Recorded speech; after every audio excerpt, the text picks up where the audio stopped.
Sa ngalan ng Ama at ng Anak at ng Espiritu Santo, Amen. sumainyo ang Panginoon. At sumaiyo rin. Purihin natin ang Diyos sa pamamagitan ng minsang ito, pero lalo na sana sa pamamagitan ng mabuting buhay natin bilang mga Kristiyano. Hilingin natin ang biyayang ito at upang tayo maging marapat, halina't magsisimuna para sa ating mga kasalanan.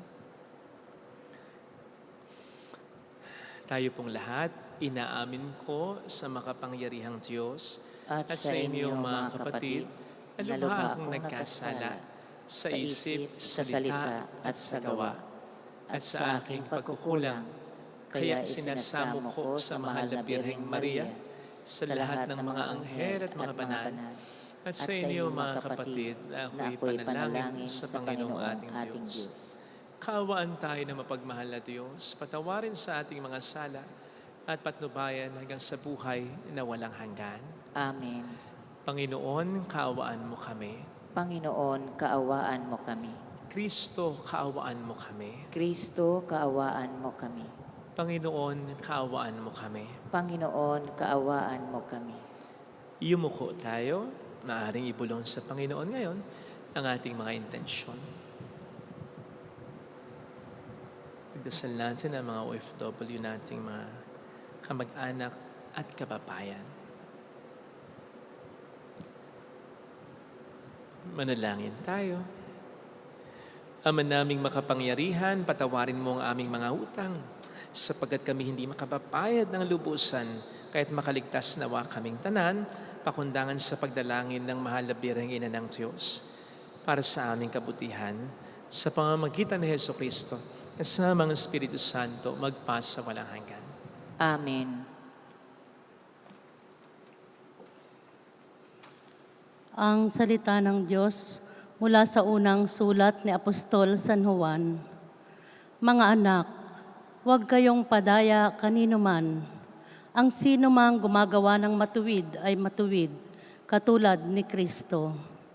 Ang nagpapatuloy sa pagkakasala ay kampon ng Diablo, sapagkat sa simula pa'y gumagawa na ng kasalanan ang Diablo. At naparito ang anak ng Diyos upang wasakin ang mga gawa ng Diablo. Ang tinanggap ng Diyos bilang anak niya ay hindi nagpapatuloy sa pagkakasala, sapagkat siya'y may bagong buhay na galing sa Diyos. At siyamang ang Diyos ang ama niya, hindi siya maaaring magpatuloy sa pagkakasala. Dito makikilala kung sino ang mga anak ng Diyos at kung sino ang mga anak ng Diablo. Ang sino mang hindi gumagawa ng matuwid at hindi umiibig sa kanyang kapatid ay hindi anak ng Diyos. Ang salita ng Diyos. Salamat sa Diyos. Kahit sa ay namamalas, tagumpay ng nagliligtas. Kahit sa ay namamalas, tagumpay na nagliligtas. Umawit ng bagong awit sa Panginooy ialay, pagkat yaong ginawa niya ay kahangahangang tunay. Sa sariling lakas niya at taglay na kabanalan, walang hirap na natamo yaong hangad na tagumpay. Kahit sa ay namamalas, tagumpay na nagliligtas. Umingay ka, karagatan at lahat ng lumalangoy. Umawit ang daigdigan at lahat ng naroroon. Umugong sa palakpakan pati yaong kalaliman.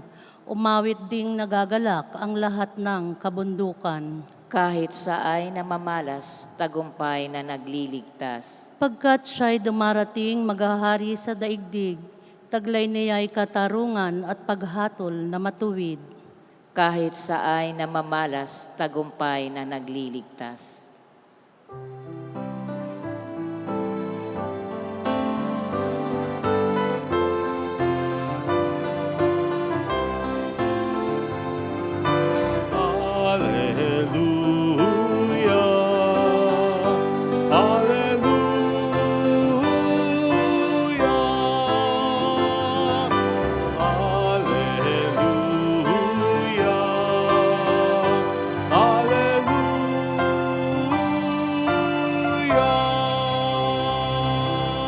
Sumainyo ang Panginoon. At sumaiyo rin. Ang mabuting balita po ng ating Panginoon ayon kay San Juan. Papuri sa iyo, O Panginoon. Noong panahong yon, naroon uli si Juan at ang dalawa sa kaniyang mga alagad. Nakita niya si Jesus na nagdaraan at kanyang sinabi, "Ito ang kordero ng Diyos." Narinig ng dalawang alagad ang sinabi niya at sumunod sila kay Jesus. Lumingon si Jesus at nang makitang sumusunod sila, ay kanyang tinanong, "Anong hinahanap ninyo?" Sumagot sila, "Saan po kayo nakatira, Rabay?" Ang kahulugan ng salitang ito'y guro. "Halika kayo at tingnan ninyo." Ani Jesus, sumama sila at nakita nila ang kanyang tinitirhan at tumuloy sila roon ng araw na yaon. Nooy mag-iikaapat na ng hapon. Ang isa sa dalawang nakarinig kay Juan at sumunod kay Jesus ay si Andres na kapatid ni Simon Pedro. Una niyang hinanap ang kapatid niyang ito at kanyang sinabi sa kanya, "Natagpuan namin ang Mesiyas." Ang kahulugan ng salitang ito'y Kristo. At siya'y isinama ni Andres kay Jesus.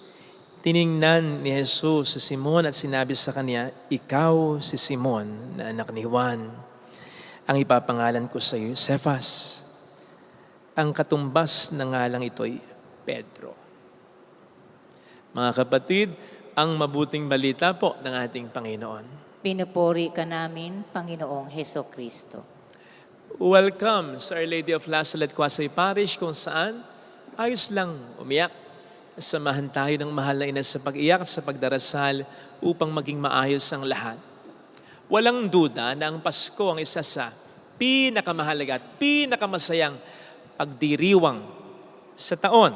Bakit nga ito ay kapanganakan ng ating Panginoon? Birthday nga natin o birthday ng ibang tao, nagsasaya tayo.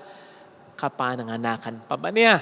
Kaya naman ang simbahan, kung napansin po ninyo, in-extend talaga ang pagdiriwang na ito. Sa pamamagitan halimbawa ng pagkakaroon ng oktaba ng Pasko, Octave of Christmas, ito yung 8 days after December 25, na kung nakapagsisimba po kayo araw-araw, 26, 27, 28, 8 days, inaawit lagi ang papuri sa Diyos o Gloria. Ito rin ay in-extend hanggang sa pagdiriwang, halimbawa, bukas ng Epipanya. Ito rin ay in-extend hanggang sa pagdiriwang ng pagbibinyag sa ating Panginoon. Ito rin ay in-extend sa pagdiriwang ng kapistahan ng Santo Niño. So nakita ninyo, na-extend ang pagdiriwang ng Kapaskuhan, lalong-lalo na dito sa ating bayan. Dapat naman po nating maintindihan sapagkat batay sa ating karanasan, mahirap naman talagang putulin agad, stop agad ang isang mahalaga at masayang pagdiriwang. Kaya ba may mga memes na ganito? Ayan, December 25, 26, 27, 28, 9, 30, 31, hanggang January 1, masaya pa. Pero pag dating ng January 2, tulalay na. Ayan pa, January 1, all smiles pa. January 2, galit na. May mood swing na. At ganyan din daw yung iba sa atin, nang suddenly ma-realize mo, pasukan na ng January 2. Saan nga ba nanggagaling ang kalungkutang ito?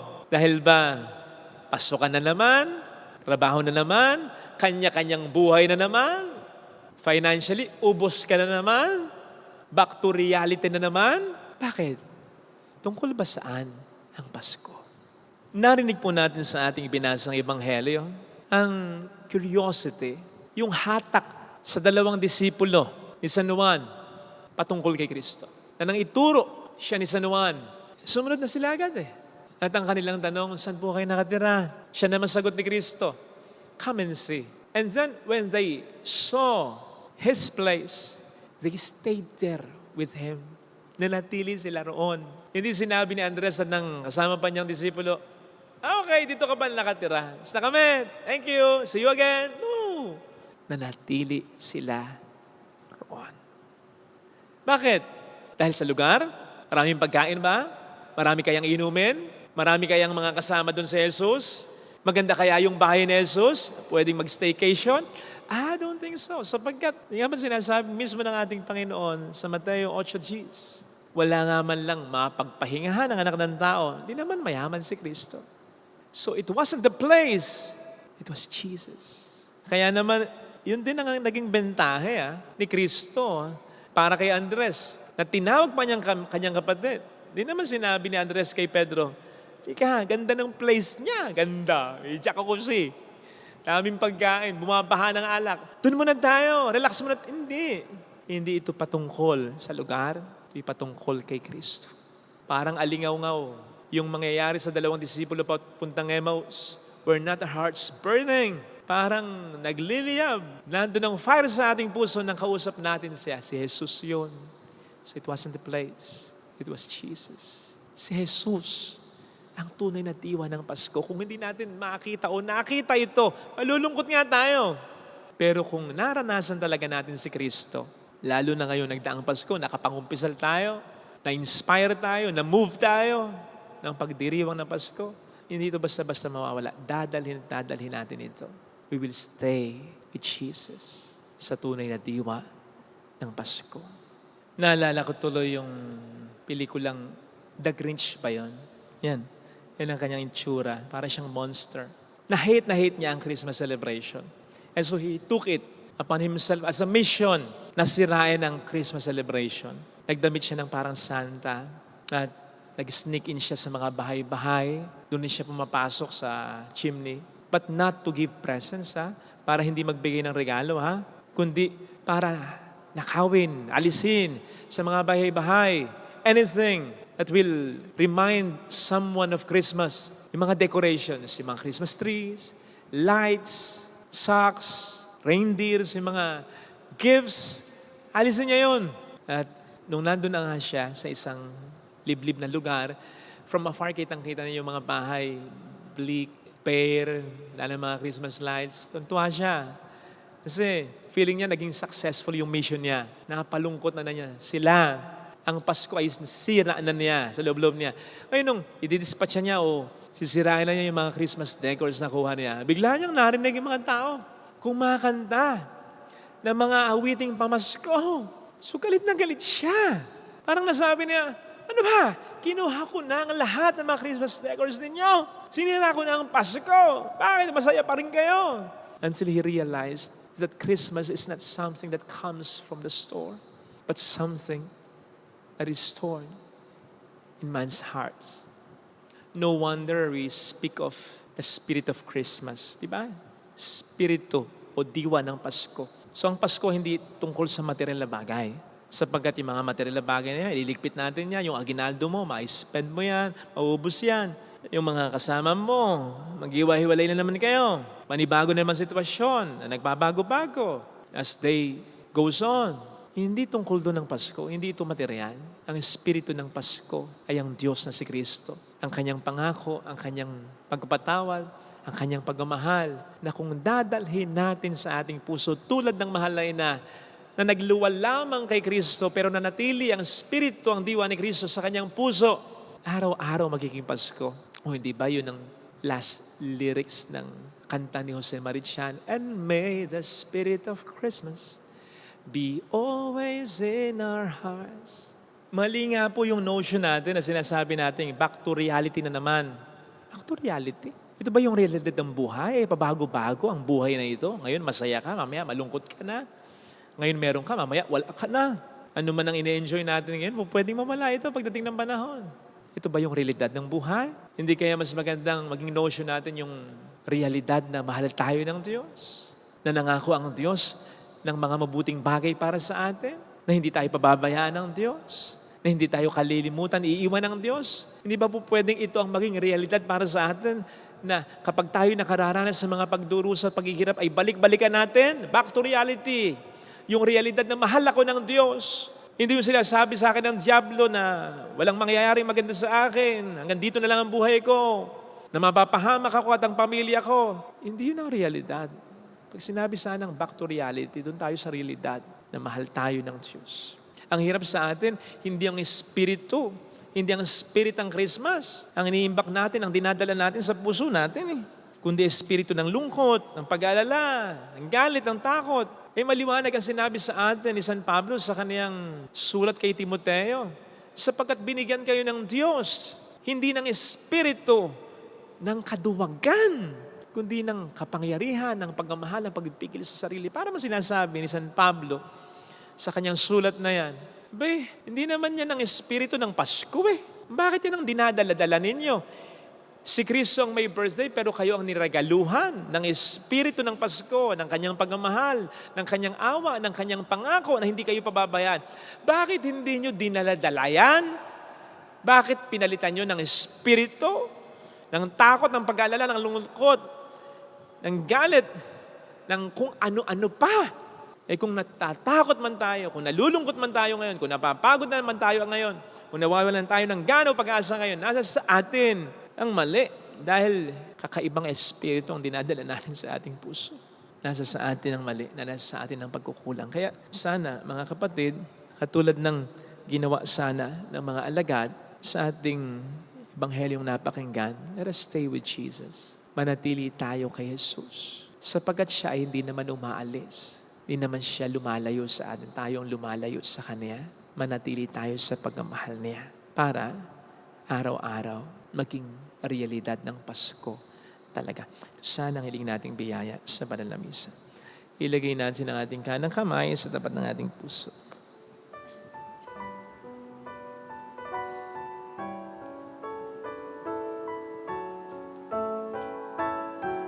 Awitin natin. Alam kong may magagawa ang Diyos.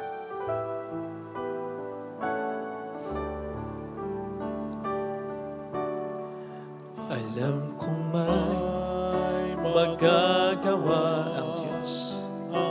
Makapangyarihan siya. Alam kong may magagawa ang Diyos. Walang imposible sa Kanya.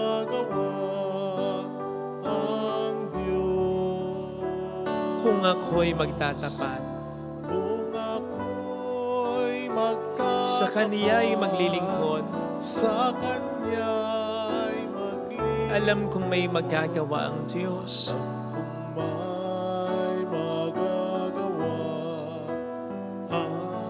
Alam kong diringin ng Diyos ang samo ko, sapagkat mahal niya ako. Alam kong diringin ng Diyos ang samo ko,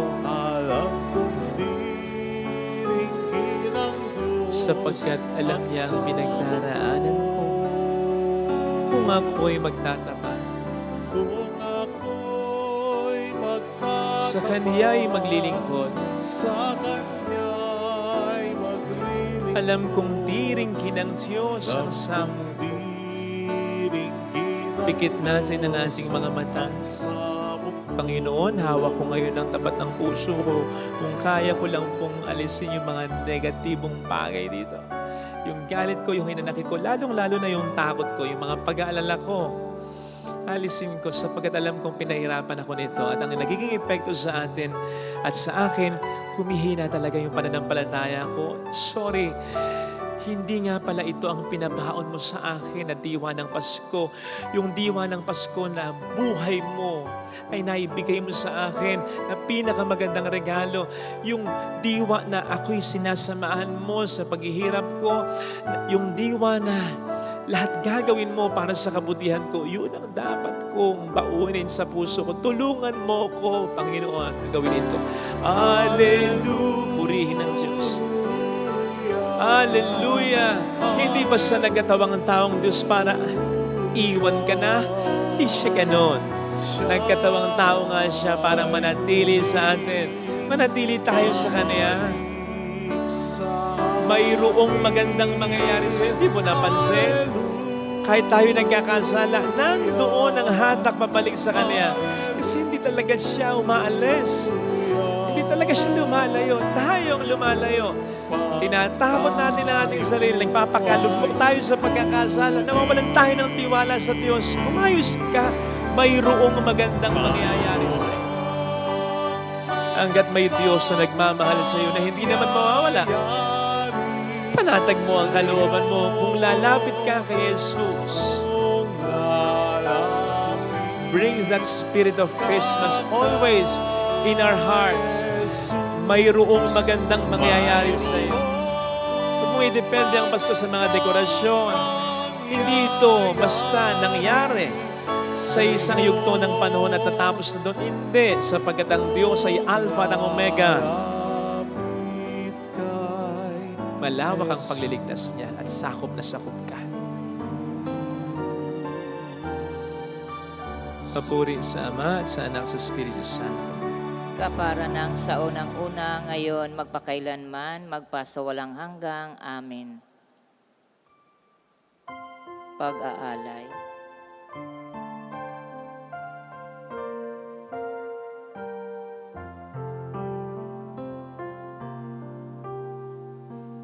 Alay namin sa Paskong dumating, pagkakaisa, pagmamahal at kabanalang taglay. Dalangin namin, manatili kami tapat sa pag-ibig na bigay mo sa amin. Itong alak at tinapay, mga bungang alay, halo ng pawis at biyaya ng langit sa aming pag-ibig sa kapwang kapatid, bubunga ng buhay na iyong bigay. Manalangin tayo, pang ating handog ay maging kalugod-lugod sa Diyos samang makapangyarihan. Tanggapin nawa ng Panginoon itong paghahain sa iyong makamay, sa kapurihan niya at karangalan, sa ating kapakinabangan at sa buong sambayanan niyang banal. Ama naming lumikha, ang iyong nagkatawang taong anak ay tumulong nawa sa aming ginagawa upang siya na ililuwali Maria nang di bumawas kundi lalo pang nagpaganap sa pagkabirhen, ay magpagindapat na kalugdan mo ang aming paghahain sa ikapagpatawad ng mga kasalanan namin, sapagat siyang Panginoong kasama mo at ang Espiritu Santo magpasa walang hanggan. Amen. Sumayin niyo po ang Panginoon. At sumaiyo rin. Taas sa Diyos ang inyong puso at diwa. Itinaas na namin sa Panginoon. Pasalamatan ng ating Panginoong Diyos. Marapat na siya ay pasalamatan. Ama naming makapangyarihan, tunay nga pong marapat na ikaw ay aming pasalamatan. Ngayong ang mahal na ina ay aming pinararangalan. Bukod mong pinagpala sa babaeng lahat, ang mahal na birheng totoong mapalad na iyong piniling maging ina ng iyong anak nung isugo mo siya bilang aming Mesiyas. Sa kapangyarihan ng Espiritong Banal, ang Birheng Maria ay naging inang tunay na ngayong anak na kanyang isinilang bilang liwanag nitong sanlibutan. Kaya kaisa ng mga anghel na nagsisiawit ng papuri sa iyo ng walang humpay sa kalangitan, kami nagpupunyi sa iyong kadakilaan. Santo, Santo, Santo, Panginoong Diyos ng mga hukbo, napupuno ang langit at lupa ng kadakilaan mo, usana sa kaitaasan. Pinagpala ang naparirito sa ngala ng Panginoon, usana sa kaitaasan.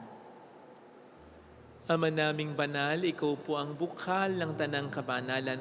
Kaya't sa pamamagitan ng iyong Espiritu gawin mo pong banal, ang mga kaloob na ito upang para sa amin ay maging katawan at dugo ng iyong anak na aming Panginoong Hesukristo. Bago niya pinagtiis ang kusang loob na maging handog, kinawakan niya ang tinapay, pinasalamatan ka niya, pinaghati-hati niya iyon. Nibot sa kaniyang mga alagad at sinabi, tanggapin ninyong lahat ito at kanin. Ito ang aking katawan na ihahandog para sa inyo.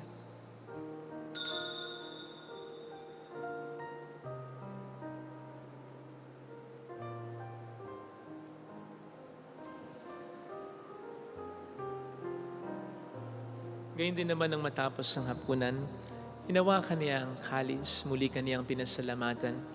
Iniabot niya ang kalis sa kaniyang mga alagad at sinabi, tanggapin ninyong lahat ito at inamin. Ito ang kalis ng aking dugo ng bago at walang hanggang tipan. Ang aking dugo na ibubuhos para sa inyo at para sa lahat. Sa ikapagkapatawad ng mga kasalanan, gawin niyo ito sa pag-alala sa akin.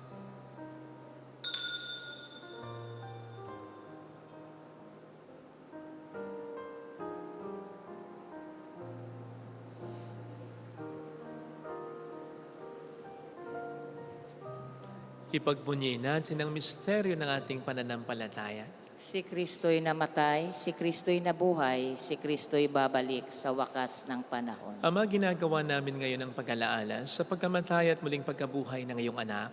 Kaya inialay namin sa iyong tinapay ng buhay at ang kalis ng kaligtasan. Kami nagpapasalamat dahil kami iyong minarapat na tumayo sa harap mo para maglingkod sa iyo.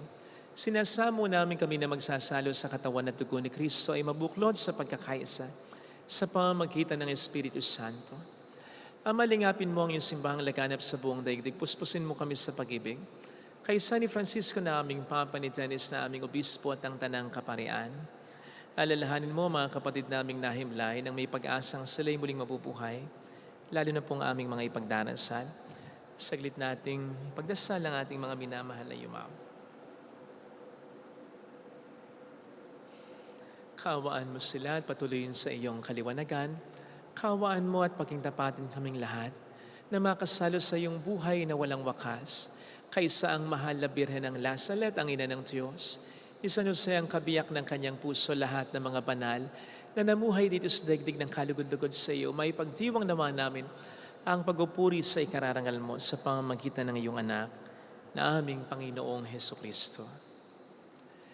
Sa pamamagitan ni Kristo kasama niya at sa Kaniya, ang lahat ng parangal, papuri ay sa iyo, Diyos amang makapangyarihan, kasama ang Espiritu Santo magpasa walang hanggan. Amen. Tumawag tayo sa Ama.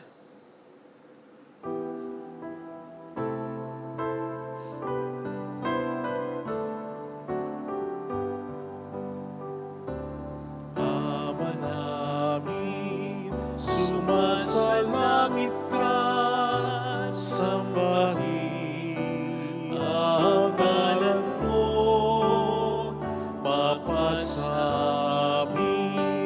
ang kaharian mo, sundin ang loob mo dito sa lupa para ng sa langit. Bigyan mo kami ngayon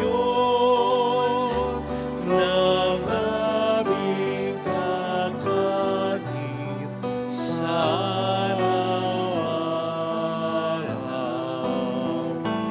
At patawarin mo kami sa aming mga sala, para ng pagpapatawad namin sa nagkakasala sa amin. At huwag mo kami ipahintulot sa tukso, at ihaya mo kami sa lahat ng masama. Hiling namin kami adya sa lahat ng masama, pagkalooban ng kapayapaan na araw-araw. Iligtas sa kasalanan, sa kapahamakan sa mga seryosong karamdaman. Samantalang aming pinaghahandaan ang dakilang araw ng pagkapahayag ng tagapagligtas namin sa Heso Kristo. Sapagkat iyo ang kaharian, ang kapangyarihan, at ang kapurihan magpakailanman. Amin. Panginoong Heso Kristo, sinabi mo noon, sinasabi mo rin sa amin ngayon, kapayapaan ang iniiwan ko sa inyo, ang aking kapayapaan ang ibinibigay ko. Tunghayin mo ng aming pananampalataya, huwag ang aming pagkakasala. Pagkalooban mo kami ng kapayapaan at pagkakaisa ayon sa iyong kalooban, kasama ang Espiritu Santo magpasa walang hanggan. Amen. Ang kapayapaan ng Panginoon ay sumainyo nawang lahat. At sumaiyo rin. Magbigayan tayo ng kapayapaan sa isa't isa. Kapayapaan po, Spirit. Kordero ng Diyos, Na nag-aalis ng mga kasalanan ng sanlibutan, maawa ka sa amin. Kordero ng Diyos na nag-aalis ng mga kasalanan ng sanlibutan, maawa ka sa amin. Kordero ng Diyos na nag-aalis ng makasalanan ng sanlibutan, ipagkaloob mo sa amin ang kapayapaan.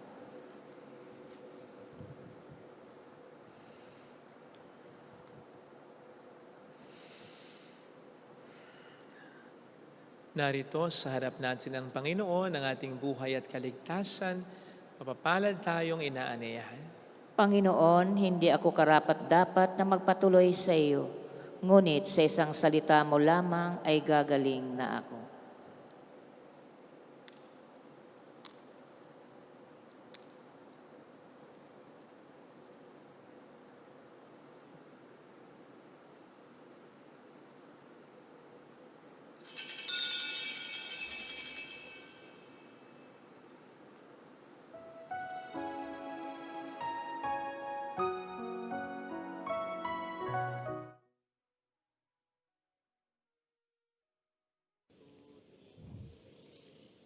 Panalangin para sa espiritual na pakikinabang.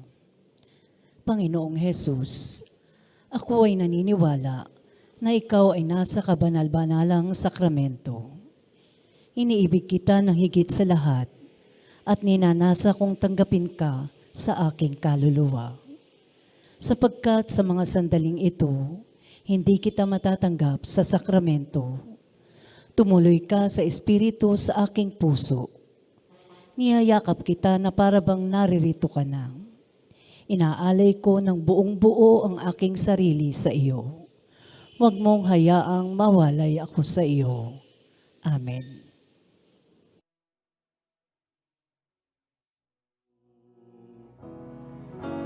Panginoon, maligayang bati sa'yo. Handog ko ang aking puso sa pagmamahal ay dalisayin mo upang maging katulad ng sayo. Panginoon, maligayang bati sa'yo. Handog ko ang aking puso sa pagmamahal ay dalisayin mo upang maging katulad ng sayo.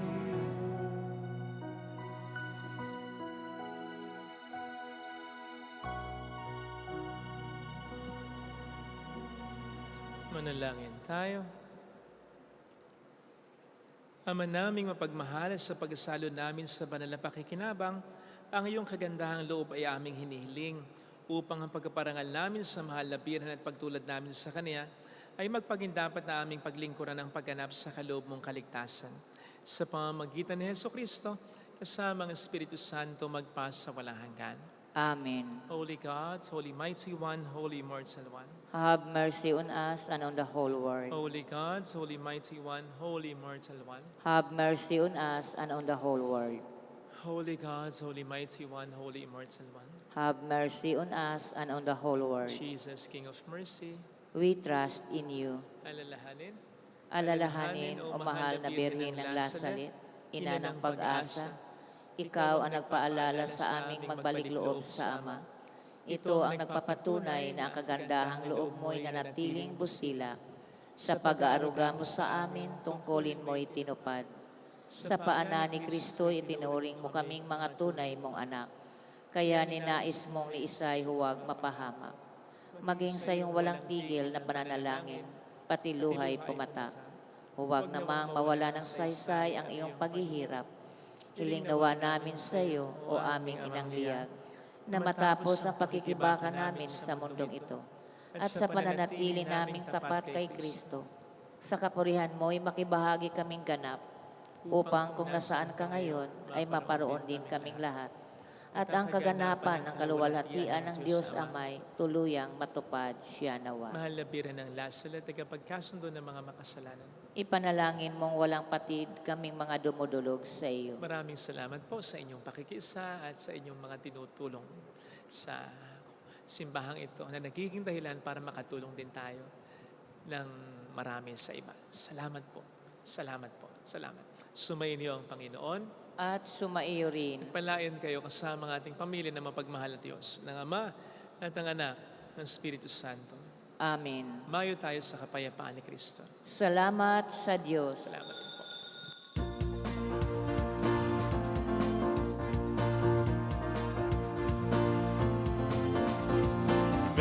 Mary, Mother of the Lord,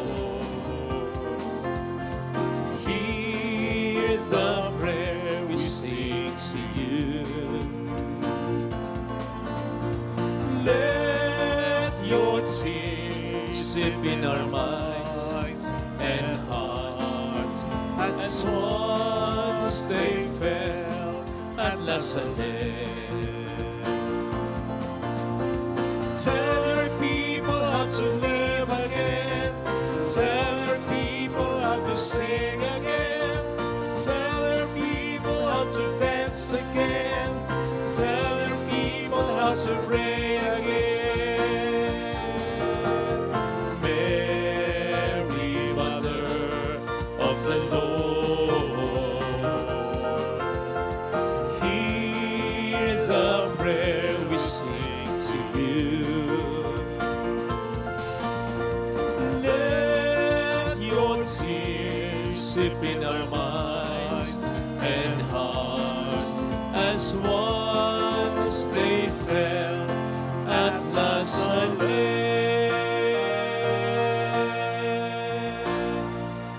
Thank you.